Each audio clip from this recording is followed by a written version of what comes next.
அலகு தடிமனும் 6 அலகுகள் ஆரமும் கொண்ட ஓர் அலகு தடிமன்.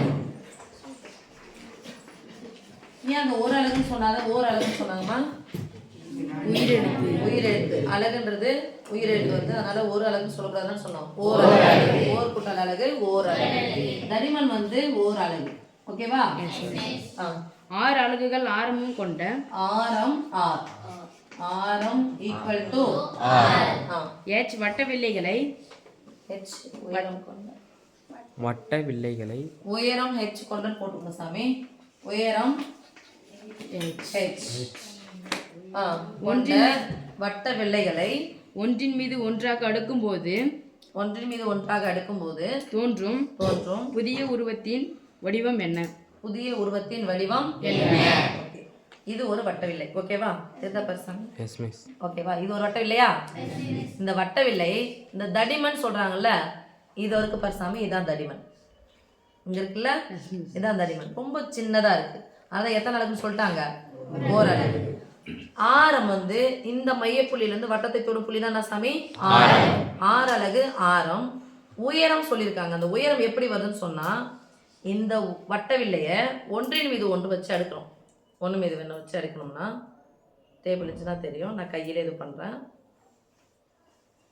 ஒரு புக்கு கொடு சாமி.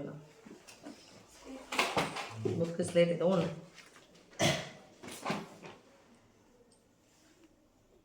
சாச்சோம்னா இது ஆகிடும்.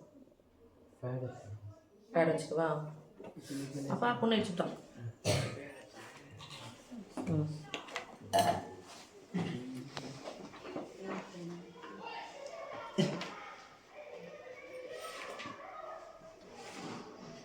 என்ன வடிவம் சாமி கிடைச்சிருக்கு பாருங்க. அப்படியே உருளை கிடைச்சிருக்கு.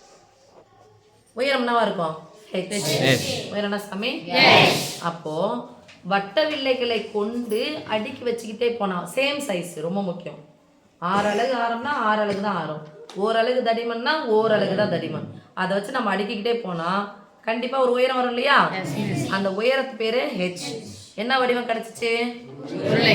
சொல்ல மாட்டேங்கிறீங்க. உருளை. அப்படியே பாருங்க, நான் ஒரு படமா வரைஞ்சிட்டா அவங்க காசு அவங்க கிட்ட கொடுக்க போறோம்.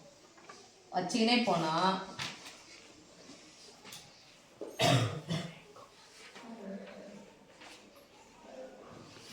என்ன வடிவம் சாமி? இது உருளை. வட்ட விலைகளை கொண்டு அடுக்கிட்டே போனா நமக்கு கிடைக்கக்கூடிய வடிவம் பேர் என்ன சாமி? உருளை. அது என்னன்னு கேக்குறாங்கப்பா. உருளை அந்த உருவத்தினுடைய வடிவத்தினுடைய பெயர் என்ன? அந்த வடிவத்தின் பெயர் என்ன சாமி? உருளை. அதனுடைய வலைப்பரப்பு இருக்காங்களா? உருளையின் வலைப்பரப்பு. உருளையின் வலைப்பரப்பு பக்கப்பரப்பு. ஒரு பக்கப்பரப்பு. இது என்ன சொல்லுவோம்? வட்டத்தினுடைய சுத்தி சுத்தி வந்தான அளவு சுற்றளவு. வட்டத்தின் சுற்றளவு என்னது? 2πr. அது கூட யார பெருக்கணும்? h பெருக்கணும். அப்ப 2πr. உருளையின் வலைப்பரப்பு. வடிவத்தினுடைய பெயர் உருளை. அதனுடைய வலைப்பரப்பு ஃபர்ஸ்ட் வடிவத்தினுடைய பேர் என்னது? உருளை. செகண்ட் அதனுடைய வலைப்பரப்பு. பக்கப்பரப்பு பேர் தான் வலைப்பரப்பு. ஒரு பக்கம் ஒரே மாதிரி தான் இருக்கு. இதுதான் வட்டத்தின் சுற்றளவு கூட யார பெருக்கணும்? உயரம் h. வட்டத்தின் சுற்றளவு 2πr. அப்ப 2πr h சதுர அலகு. இந்த பக்கம் வந்தா இது ஒரு பக்கம். அவ்வளவுதான். ஒரே டிசைன் மாதிரி இருக்கு. ஓகே சாமி?